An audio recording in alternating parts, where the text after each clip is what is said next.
huku kwa ukuta kwa hizo besheni za kuogea ziko black hata si brown.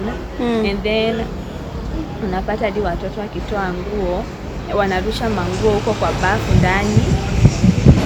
Alafu tena bafu wanajaza maji, kunakuwa bado kuna harufu yenye si poa.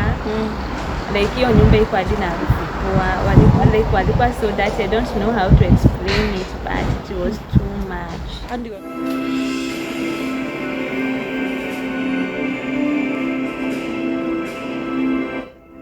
Milestone TV, where every narrative becomes an expedition and each moment a milestone. Hello my people, welcome back to another episode at Milestone TV. Today we have a guest who will take us through a journey. Your host, Purity Mudheu. Welcome. My name is Kathy Wangui. Thank you. Kathy, umezaliwa wapi? Ulisoma wapi? Nilizaliwa Kihimwiri. Umesoma wapi? Nimesoma shule mob sana. Okay. Sikuwa ule mtoto wa kutulia kwa shule moja. Class 1 nilisomea shule inaitwa Swani Primary. Okay, hiyo. And then from there tukrelocate to Kitengela. Nasoma from class 2 to 3. Nikarudi Kihio tena, nikasoma class 4 na 5.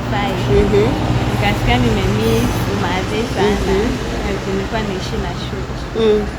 Nikarudi Kitengela nikasoma kwa class 6 hadi class 8 sasa. So, madhe alikuwa anaishi mbali na wewe ama? Like mara ya kwanza tukirelocate, tulikuwa tunaishi as a family pamoja. Okay. Hiyo after class 4 wakati nilirudi Ushago, walikuwa washa separate na my father. Wewe ni mtoto wangapi kwa familia? Wa pili. So you have other siblings ama mko watu wawili? Like my side kwa mom tuko watatu. On my father's side labda niseme tuko watoto 5. Okay. So hii time ulikuwa unaishi na Shush, Madhi alikuwa anafanya kazi ama nini ilisababisha ukae mbali na Madhi? Madhi alikuwa anafanya kazi kwa kampuni inaitwa EPZ. Okay. But nilikuwa nimemiss Ushago nikisema nirudi huko. Ndio maana nikaenda kuishi na Shush for the meantime. So maisha pale kwa Shush ilikuwa aje?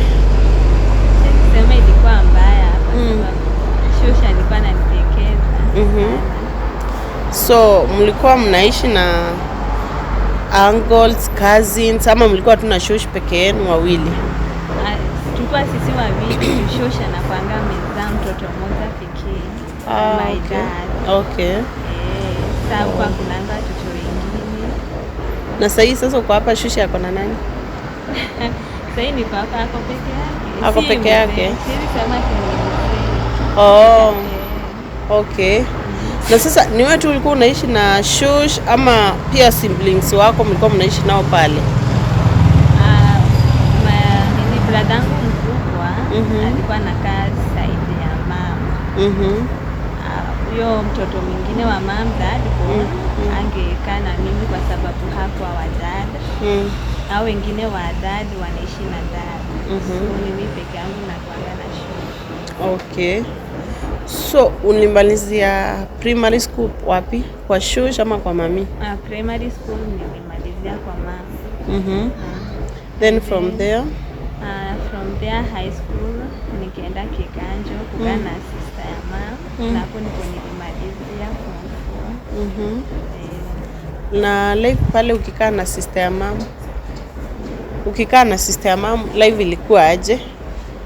Ilikuwa a bit challenging, but I need to make it. That's what matters. Okay, so from high school now you went to college, university ama?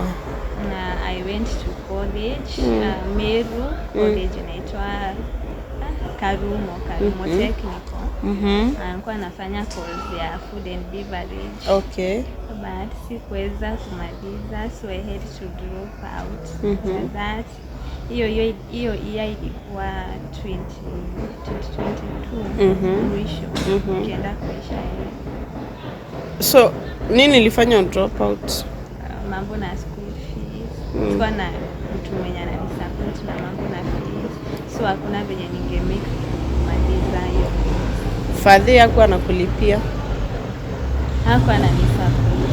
Oh, so ni mother tu alikuwa anang'aa ama ni shosh? Ni shosh alikuwa anajaribu. But unajua hangeweza everything. Okay. So ukidrop out ilikuwa semester 2? Semester 2. Ulienda wapi? Kutoka hapo ni sijui mbona nasahau sana. Kutoka hapo nilienda nikaishi na brother ya mama.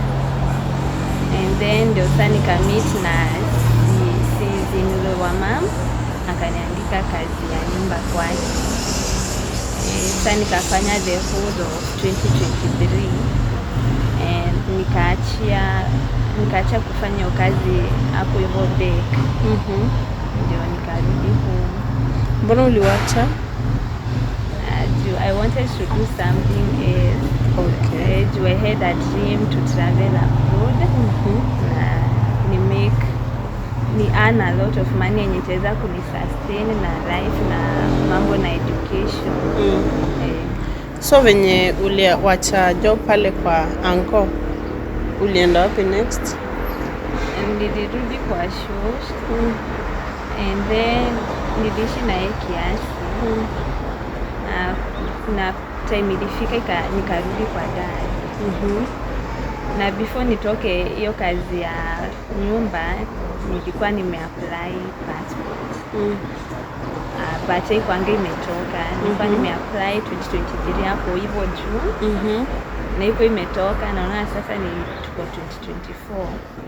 2024. Nikaenda nikaishi na my dad for a while. Na alikuwa ananiambia like atanipeleka college and everything. Sasa ndio like hakuwa na like ananiambia atanipeleka college na hakuwa anafanya hivyo. Na mimi naona hii miaka yenye niko nayo I need to be doing something. Kama sisomi basi nafaa kuwa na earn my own money. Hapo ndipo nilianza kukimbishana na mambo na my passport. Kuifuatilia juu imekaa sana. Asa like every time nilikuwa na travel Nairobi Nyayo house. Naenda naambiwa like haijatoka, sijui kwa stage gani. Na feel so frustrated but najipe moyo. Nasema I have to give up. I have to keep on trying. Kama nataka kutravel. Sasa ndio nikiwa kwa dado hapo hivyo July the first week ndio nikapata message ya immigration that my passport imetokea. Nilikuwa nimefurahi sana. Like ilikuwa a dream come true. Okay. Na ilitake muda gani kutoka? Almost an year. Yote. But finally ulipata with thank God. Okay. So after passport now ulitumia kufanya nini? After say imetoka. Kwenye nipa wataki ni travel. Nilirudi kwanza kwa my uncle. Nikakaa kiasi and from ndio sasa nikarudi Ushago. Kwa nimetafutana na my cousin alikuwa Qatar. Ni alikuwa ananipea connections. Sasa nikaanza process that term. And from January sasa 2025 ndio nilitravel. Okay. So ulitravel aje? Ulipata kazi? Ulienda kusalimia rafiki? Ama uliorganizewa na nani kutravel? My cousin aliniconnect na kampuni. Hiyo kampuni ndio ilikuwa inasimamia everything, so hakuna pesa yenye mimi nilikuwa natoa. Tunaona passport ilikuwa ni yangu, ilikuwa nishaji apply. So everything nililipiwa hadi ndege. So ulilipiwa ndo ukifika kule hiyo pesa ikatwe ama ikatangwi? Sidhani kaidikatwa. So ulitravel lini kwenda huko ng'ambo? Nilitravel January, I think it was the first week. Mwaka gani? Huu mwaka. 2025. Okay. Then ukafika kule ukapata unaogojewa? Kwa airport. Nilifika airport, but mwenye alikuwa ananikujia kwa amefika, but sikukaa sana kaja fika. Mimi sikuwa namjua, lakini alinijua juu alikuwa na picha yangu. Sasa akanichukua akanipeleka kwa hostel. Sasa from there on nikakaa kwa accommodation like 1 to 2 days. On the third day nilipelekwa job. Okay. Na hizo siku kwa pale wana provide chakula? Wana provide chakula. Okay. Anything you need. So ulipelekwa kwa job gani? Nilipelekwa kwa kazi ya nyumba. Hiyo ndo ulikuwa umeahidiwa utafanya kazi ya nyumba ukifika kule? Mshahara ilikuwa kama pesa ngapi? Mshahara ilikuwa like 40 to 50. 40 to 50. Na pesa yako unalipwa yote, hakuna ile kusumbuana? Unalipwa yote, hakuna kusumbuana, lakini na month yenye like nilikalishiwa mshahara. Pole.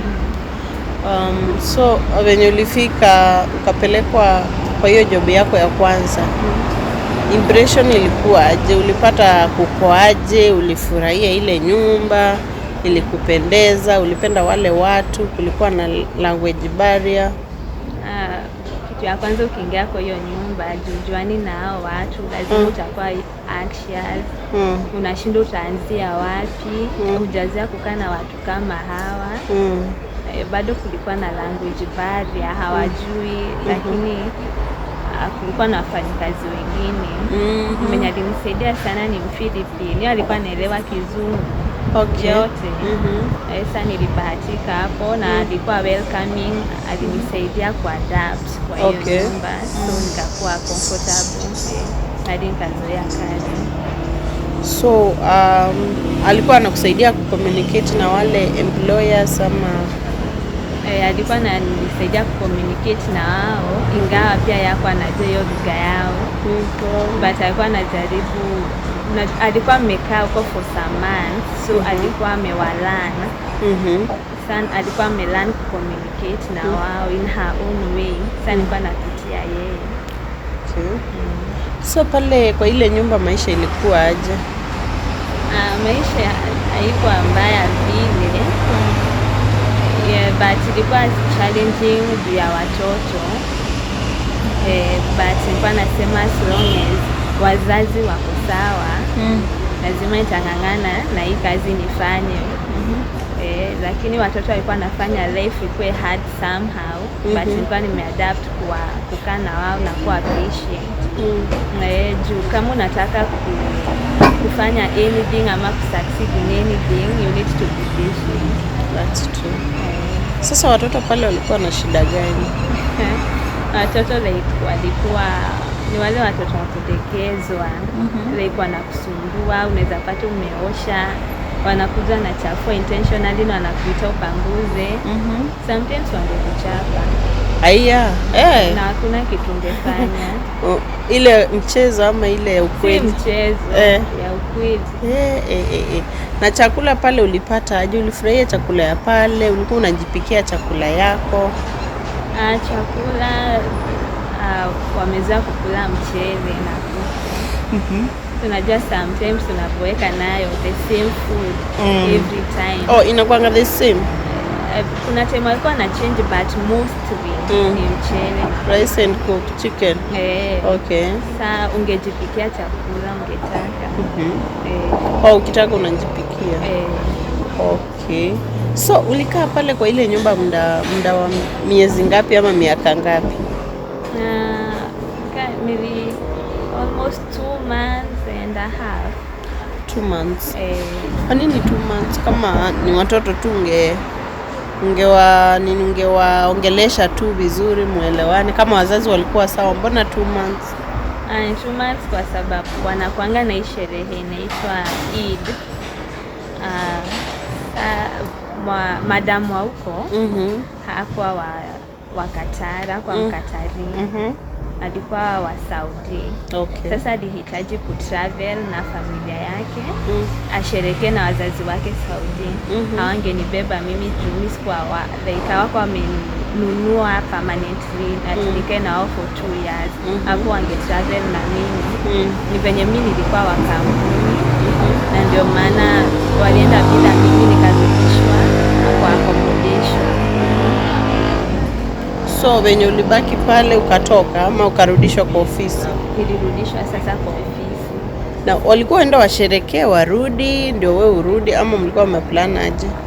Walikuwa wameniambia wanataka nirudi kwa nyumba yao, na wakaniambia wameongea na ofisi that wakirudi watanichukua tena, ofisi sinipeani. Huyo madam alikuwa ananipenda sana. Hata kabla nitoke kwa hiyo nyumba aliamka akanihai. Na akanikiss, akaniambia hataki niwaache. Sasa lakini kurudi kwa ofisi nayo ni like ilinipeleka kwa nyumba ingine.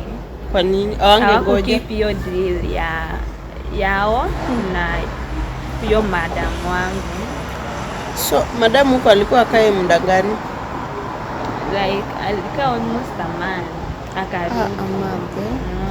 Na akirudi alikuwa so frustrated. So awanga kutoa ile place. Okay. So ulikaa hapo kwa ofisi ukatafutiwa kazi zingine ama? Nilitafutiwa nyumba ingine. And then kuenda hiyo nyumba ilikuwa bado with 6 kids. 6? Ya gorofa. And I was the only house girl there. So ulikuwa unakaa na mtoto ama kazi yako ni kupika ama ni kuosha? Kazi ilikuwa ngani pale? Kazi yangu ilikuwa ni kuosha and na kukaa na watoto wakati wenye wazazi hawayuko. Okay. Okay. So ulikuwa tu wewe mfanyikazi peke yake? Okay. Na sasa kwa ile nyumba kulikuwa na challenges yoyote? Kulikuwa na challenges. Kuna watoto video alikuwa anakuongesha vibaya. Unajua kulikuwa na wasichana wakubwa. Like wanakuonyesha tu madharau. Wanakuongesha venye wanataka. Mama yao pia alikuwa the same. Ni baba yao tu hapo anaongea. And then kwa houses zote huko like wanakuanga the cleanest people. Like huwezi pata uchafu, but hiyo nyumba uchafu yenye nilipata I was sure in a way that ilibidi kwanza nichukue video juu na sikuringa. Sijaipatana na uchafu inakaa hivyo. Kwani ilikuwa inakaa aje na ilikuwa wapi? Like everywhere in the house it's so dirty. Like unapata ni like kama kwa kuogea ni bafu huku kwa ukuta, kwa hizo besheni za kuogea ziko black hata si brown. And then unapata hadi watoto wakitoa nguo wanarusha manguo huko kwa bafu ndani. Alafu tena bafu wanajaza maji, kunakuwa bado kuna harufu yenye si poa. Like hiyo nyumba iko hadi na harufu poa. Walikuwa so dirty. I don't know how to explain it, but it was too much. Hadi watoto walikuwa tu hapo. Na sasa uling'arisha? Hata uking'arisha wanachafua zaidi. How? Like sijui ni lifestyle gani walikuwa wamezoea kuishi ama wao hawako wanasikia like wakiwa uncomfortable. So tuseme umeosha nyumba, walikuwa wanachafua aje? Ungepata mimi kitu hadi ilikuwa inaniua, ni unapata wanatoa huyo mtoto wao mdogo pampa na iko na kinyesi. unapata wameenda wakaeka kwa kasuku iko na maji. Unajua lazima utoe hiyo pampers na wash hiyo kasuku. So unaona in the process ya kutoa na sasa venye walimtoa hiyo pampa walikuwa wamefunganisha vizuri. Wako wamefunga venye nafunga. Okay. Sasa unaona hiyo kinye si kushikana na maji. It's so yucky. So it was so hard. Mimi nikaona nimeshindwa. Na ukiwafunza usafi waambie nani? Au hawaambikangi. Okay. Like venye umepata wanaishi. Like ufai kuchange anything. Like wao ndio wanajiambianga ni wao wanajitawala. So hauwezi kuwa na say. Sasa pale ulikaa muda mgapi? Muda gani? Nilikaa like almost 2 weeks. Na kwa hiyo hizo masiku before hizo 2 weeks ziishe nilikuwa na beg ofisi nitoe. Sasa juu ya mambo kama hiyo yenye nilipatana nayo. Uchafu si kung'arisha tu nyumba na unaendelea na kazi. Hata kama ilikuwa too much. And then ni uchafu unashika na mkono au watu waje wakupee gloves. Kwa imeweza kutokea vitu vingine huku kwa mkono. Okay. So nikavalue my health. Nikasema hata hiyo pesa yenye natafuta na ikikujeka out the use. It's true. So now after 2 weeks is when ulirudi kwa ofisi ama uliwaambia uendelee ama kulienda aje? After ofisi imekataa kunisikiza, nitoa kwa hiyo nyumba. Mimi nilipigia polisi wao. Like nikawaambia mambo na ofisi venye nakataa kuchange nyumba na venye kuko. Na hata nilionyesha hizo video walishtuka. Na bado mshahara nilikuwa nimecheleweshewa. Sasa sikumaliza like 5 to 10 minutes kama sijakujiwa. Okay. So ulielezea polisi kila kitu? Nilielezea kitu. Na ulikuwa unapiga simu kwa ofisi wanasema nini? Namwambia anitoe kwa hiyo nyumba Anakataa. Jana ni threaten atakosa kunilipa mshahara yangu. Hata yeye mwenyewe alikuwa anajua hiyo nyumba venye iko. Okay. Na sasa polisi walikuja, walifunguliwa gate na nani? Hawakuleta vurugu yoyote? Mimi niliwafungulia gate na hawakuleta vurugu. So kila kitu ilikuwa sawa? Kila kitu. Hadi bosi wako akakubali uende? Angekataa juu mimi nilikuwa ofisi. So ulilipwa flight na nani basi? Ama ulikuwa unataka kutafutiwa place ingine? Nilikuwa nataka place ingine lakini bado hiyo ofisi mimi kulingana na vile nilikuwa nimeiona. Huyo madam ni ngumu sana. Alikuwa ameofa kunitafutia nyumba nyingine lakini mimi nilikuwa nisha make decision ya kutoka huko. Hadi nilikuwa nimeona huyo madam venye anatreat wasichana huko. Sasa mimi nikasema sita change my mind, nitarudi huko. Sasa from there ndio nilipelekwa kwa deportation. Nikakaa like 2 days, the third day ndio nilirudishwa Kenya. So walikulipia flight na nini? Pesa ulikuwa ushalipwa? Pesa nililipwa. Alikuwa ashaambiwa na polisi anilipe pesa zangu. Kwa hivyo hangekataa. Sasa hiyo kurudi Kenya ilikuwa kama lini? Mwezi gani? April hapo the second week. So ulienda Qatar January, by April you are back? Yeah, by April I was back. Okay. So when ulirudi ulienda kwa shush ama ulienda kwa mami ama ulienda wapi? Kurudi nilienda kwa brother ya my mom. Huko ndipo nilienda. Nikakaa for a while. Nikaanza kuhaso. Najua huwezi kaa tu hivyo. And then from there September ndio nikarudi kwa shush. Kwa shush. So sasa unakaa huko kwa shush. So are you working or what are you doing at the moment? I'm looking for a job. You're looking for a job. Okay, so unatulia tu pale unasaidia shush. Na domestic course pale. Yeah. Okay. So at the moment hauna hustle yote, biashara nini? Ni kutulia tu pale. Okay. So nini imefanya upende kushare story yako siku ya leo?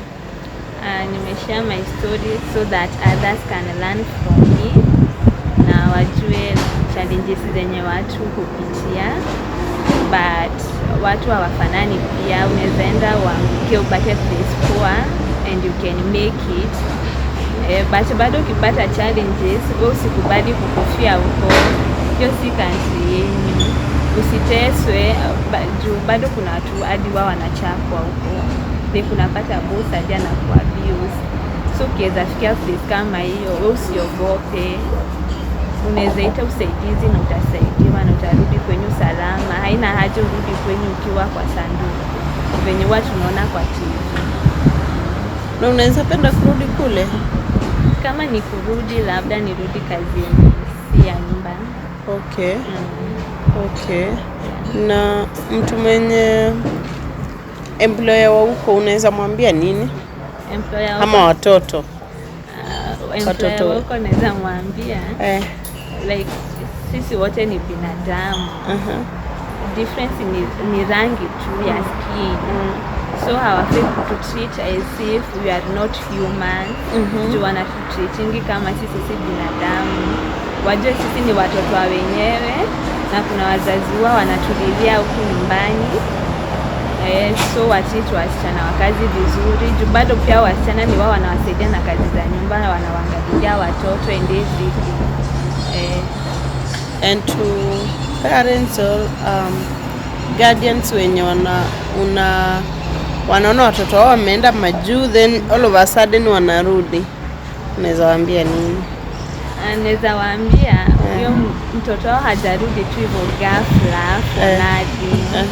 Maybe venye alienda huko, hiyo mambo ya huko haikuwa mzuri kwake na ndio maana akirudi. So wanafaa kuwa thankful to God that mtoto wao amerudi salama, hata kama kumaliza contract yake akasave enough money, maybe akajenga nyumba ama akafanya anything. So wanafaa furahie mtoto amerudi salama hata kama hajarudi anything. Na mwenye sahi passport yake ndo imetoka ama mwenye anangoja passport nataka kwenda huko utamwambia nini? Mimi nitamwambia yeye asijali, yeye aende tu afanye kazi. Akipatana na bosi wazuri, yeye afanye kazi vizuri venye inafaa. Na watu hawafanani, so asiogope kuenda. Unajua tunaambiwa this life you should risk. Maybe there is something good waiting for you out there. Okay. So na watoto wenye wanaachwa na wazazi wao, wewe uko na mtoto si ndio? Watoto wenye wanaachwa na wazazi wao, wazazi wanaenda kutafuta, unaweza waambia nini? Na watoto wenye wanaachwa na wazazi wao wanaenda majuu. Sasa watoto wanaachwa kwa shush ama kwa any guardian. Unaweza waambia nini? Unaweza waambia like wanafaa like kama wako shule kwa work hard. Huko kwenye mamake ameenda kutafuta si rahisi. So they should not be naughty. They should be obedient. Na waishi venye mama yao angetaka waishi. Mama yao ana sacrifice a lot kwenda kwa a new country ndio aweze kuwa support. So at the moment you are thinking of going outside the country or you are looking for a job here in Kenya? Which one are you thinking about? I want to travel again. I'm not looking for a job here in Kenya.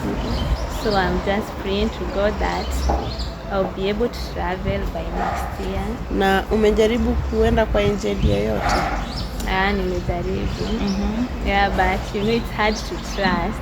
Yeah, sure. Juu watu wengi wanakuliwa pesa zao. Wanakuitisha pesa? Obvious commission. Commission. Ulikuwa unafikiria kazi gani?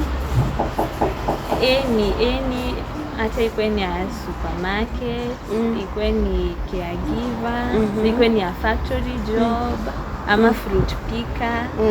Niko sawa. Yoyote? Yeah. So sahii mtu akatokea yoyote akuorganizie job, unaweza enda? Ama mtu akakurekomendia angel mzuri, unaweza enda? Naweza enda. Okay.